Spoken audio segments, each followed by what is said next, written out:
Hi, my name's Steve Mango. I'm an actor, a business owner, and I was a 4-year parishioner of the Church of Scientology Celebrity Centre in Hollywood. L. Ron Hubbard believed that you could audit out the gay. He believed that being gay was 1-1 on the tone scale, which is basically the very bottom of his tone scale. The very top being serenity of beingness, total happiness, and you're basically a totally in ethics, you're a great person. He believed that when you're 1-1, you are equivalent to a pedophile, you're a pervert, criminals are 1-1s. So basically, you're gay, you're equivalent to a sexual pervert criminal. And 1-1's just right above body death, which is at 0. So you're pretty much just barely even, recognized as even a person at this level. They just think that you're just some sort of criminal in their eyes. But by auditing, you can go up the tone scale and you can become more ethical. You're going to start, auditing, and you're going to start erasing these different engrams from your mind that are the reason why they think that you're gay. Because maybe one of these different incidents in your mind, you'll start going over it with your auditor, and then it'll blow, and then, hey, maybe you'll be straight. That's what they're hoping for, that maybe you'll reach the very first incident where you realize you're gay, and then you can audit it out. It's nonsense. You can't change someone who's gay, who's lesbian, who's bisexual. You can't make them completely straight. There's no way possible. That's why they ban these conversion therapies. Gay conversion therapy is illegal. You can't try to change someone. This is just common knowledge. So this scam has been sold for years, and finally it is now in California. It is against the law.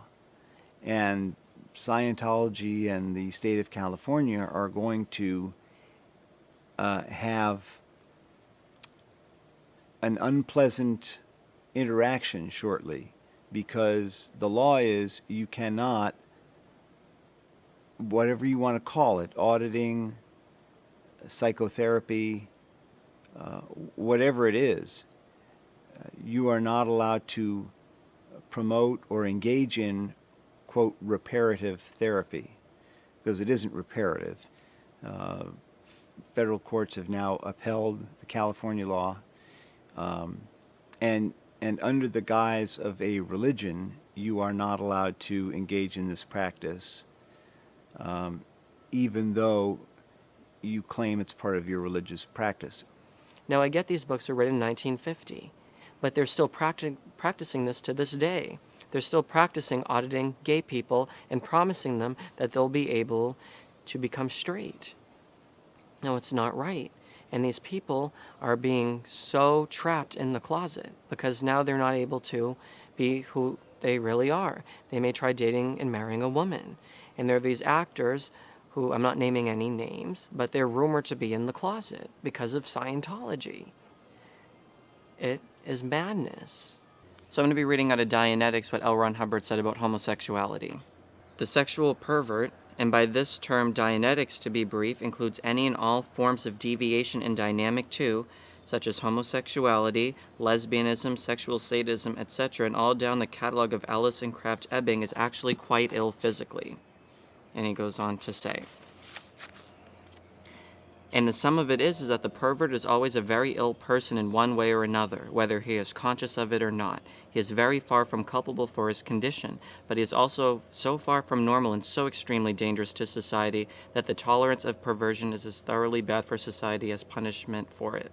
So in Handbook for Pre-Clears, LRH talks to auditors and tells them basically how they can audit out the gay. Now, it may not make a lot of sense to the normal person, but just to go to show you how he talks about auditing out the gay. An individual aberrated enough about sex will do strange things to be a cause or an effect. He will substitute punishment for sex. He will pervert other. Homosexuality comes from this manifestation and from the manifestation of life continuation for others. A boy whose mother is dominant will try to continue her life from any failure she has. A girl whose father is dominant will try to continue his life from any failure he has. The mother or the father was cause in the child's eyes. The child elected himself successor to cause. Break this life continuum concept by running sympathy and grief for the dominant parent, and then run off the desires to be in effect and their failures, and the homosexual is rehabilitated. Homosexuality is about 1-1 on the tone scale. So is general promiscuity. So I was going out to lunch with a friend of mine who's currently still in the church. And I went to lunch with her about, a few months ago. So it's pretty recent. So basically, I was kind of expressing some of my doubts in Scientology. So you're talking about the LGBT stance of L. Ron Hubbard. So I basically was telling her what L. Ron Hubbard said about homosexuals, which I just basically read two of the most prominent things that he says about them. And then I was telling her how I didn't think it was right. So then she takes a moment and she thinks and she says, well, was it a short mention? I'm sure he only mentioned it briefly. Like having it just be like a very small mention would actually make it any less significant. It's still L. Ron Hubbard. He still said it. He still put it in his book, and people are receiving auditing to audit out their homosexuality. So therefore, it's not just a little tiny mention in a book, it's actually a very big thing, because it's still going on to this day. If their homosexuality stance has changed, why not remove it from these books? Why not have a public stance towards homosexuality in that it's not something that you can just audit away? Why don't they try to cover up their tracks? They can't because they still believe these type of things.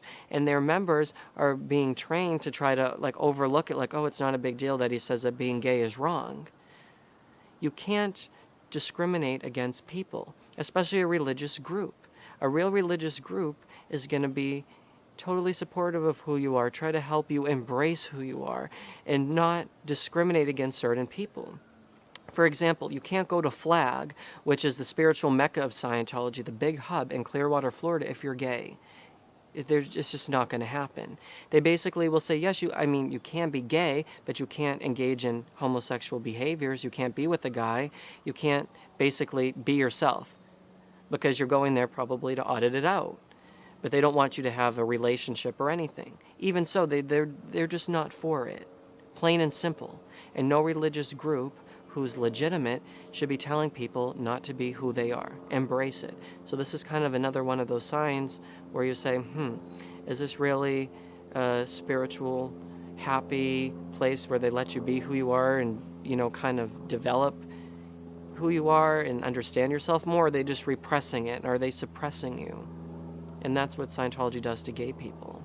At one point, I was ranting and raving about Proposition 8 and the ballot initiative that was funded by, in part, the Mormon Church. And you said, well, yeah, it's terrible. I said, well, you do realize that Scientology financially supported Proposition 8. Oh, no, that's not true. That's absolutely not true. How do you know that? I said, well, they have to file disclosure forms. And a lot of money was donated by the Church of Scientology to either directly or indirectly fund the ballot initiative on Prop 8. In fact, that's why the director, I don't know how to pronounce his last name, Haggis, Paul Haggis, I think he directed Leaving Las Vegas. Anyway, he had a public break with Scientology, and the reason he did, he's straight, but he had a public break because he didn't like what the Church of Scientology was doing on Proposition 8 and how it dealt with gay people.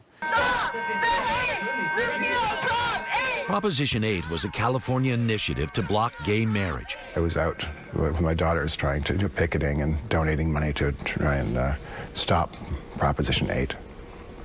And then I found out that a branch of the church was supporting it, and I got very upset. Is Scientology a cult? Oh, of course it is.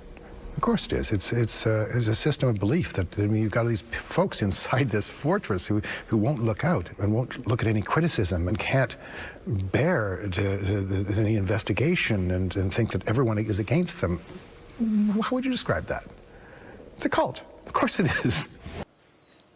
It was sort of an argument between us, and the next time if I said, well, I want to go to this restaurant, oh, how do you know they haven't donated to Proposition 8? You're sort of zinging me whenever I wanted to patronize the store. And I said, well, I knew if a business had done that or not. And then there was sort of a shift where one day you were saying something, and in the context of it, you said something like, well, the San Diego org may have given money to support Proposition 8, but blah, blah, blah, blah, blah, blah, blah. And that was sort of the first kernel that I thought that you had done a little research on your own and discovered that what I was saying was true. But I kind of let things drop after I made my point, because I think the worst thing to do to someone when you think they're in a cult is to counter pressure them. I just think it's counterproductive. And if the person's otherwise smart and they're not in that environment 24/7, you lived on your own, you had your own place, you were spending a lot of time here, I just figured let you come to your own conclusions, and you were smart enough to figure it out. The reason I was alarmed about Scientology was I never got involved in it. The only contact I had was about 25 years ago when I was in law school, and I was sort of, I wouldn't say dating, but I would say seeing somebody occasionally, once a month, I guess is the euphemism we're going to use.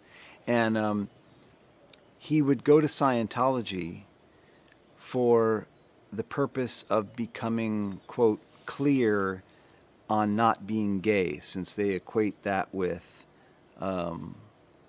being a criminal. And so he would leave Scientology, where he was in some sort of program to de-gay himself, and then come over to my house and spend the weekend. So I thought that was kind of interesting. It has never worked. I would say read Mel White's autobiography. He was Jerry Falwell's right-hand man in the religious right.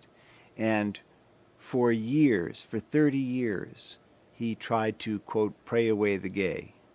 Whether you call it praying away the gay or auditing away the gay, whatever label you want to put on it, it's the same thing. It's flim-flammery. It's hornswoggledry.